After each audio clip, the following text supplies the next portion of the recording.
আসসালামু আলাইকুম এভরিওয়ান, সবাই কেমন আছেন? আশা করি ভালো আছেন। বন্যা রান্নাঘরে আপনাদের স্বাগতম। বন্যা রান্নাঘরে আপনাদের জন্য আজকে থাকছে চাইনিজ ফ্রাইড চিকেন রেসিপি। খুব সহজে রেস্টুরেন্টের স্বাদে আপনারা বাসায় তৈরি করে নিতে পারবেন। তো এখানে লেগ পিস সহ কিছু মাংস নিয়ে নিয়েছি খুব ভালো করে ধুয়ে।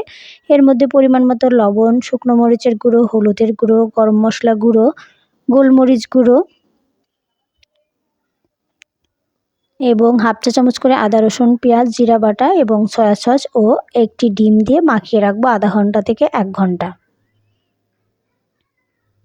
খুব ভালো করে মাখিয়ে নিতে হবে। এর মধ্যে অ্যাড করব লেবুর রস 2 চা চামচ পরিমাণ মতো এবং রেগুলার তেল দিয়ে রেস্টে রেখে দেব।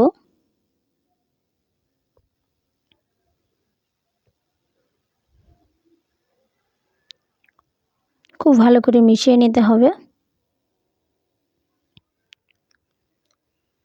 আমি 1 ঘন্টার বেশি রেখে দিয়েছিলাম রেস্টে।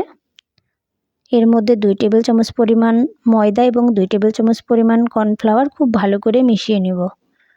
মিশিয়ে নিয়ে ভেজে নিতে হবে। চুলাতে তেল বসিয়ে দিয়েছি।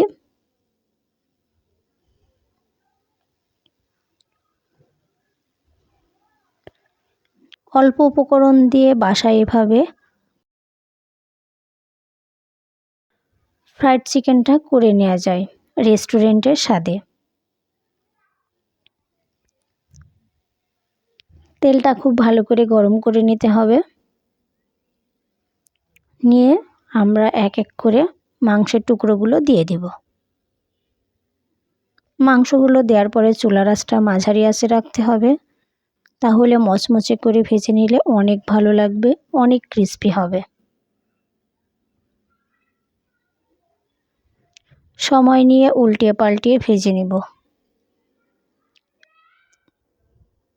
রেস্টুরেন্ট স্টাইলে এই ফ্রাইড চিকেনটা অনেক ভালো লাগে। ফ্রাইড রাইসের সঙ্গে তো আমার জাস্ট অসাধারণ লাগে। এছাড়াও আপনারা যে কোনো রাইসের সঙ্গে বা নাস্তায়ও খেতে পারেন বিভিন্ন সসের সঙ্গে।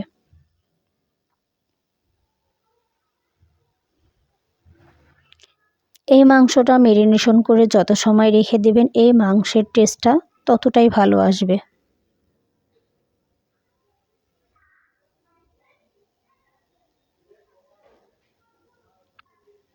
নতুন বন্ধু যারা আমার ভিডিওটি দেখছেন আমার চ্যানেলটি সাবস্ক্রাইব করে পাশে থাকবেন এবং বেল বাটনটি অন করে রাখবেন। উল্টিয়ে পাল্টে আমি একদম মচমচি করে ভেজে নিচ্ছি। কালারটা দেখুন আস্তে আস্তে চেঞ্জ হয়ে আসছে।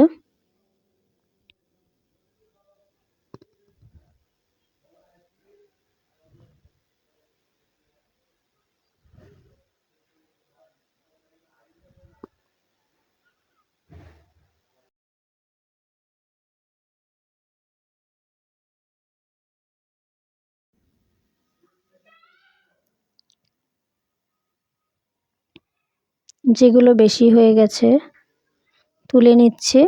নিয়ে দেখুন পরিবেশন করে নিচ্ছি। আজকের আমার এই ফ্রাইড চিকেনটা আপনাদের কাছে কেমন লাগলো অবশ্যই জানাবেন। ভালো লাগলে আপনারাও ট্রাই করবেন। আমার তো অনেক ভালো লেগেছে, অনেক টেস্ট হয়েছে। সবাই ভালো থাকবেন। আল্লাহ হাফেজ।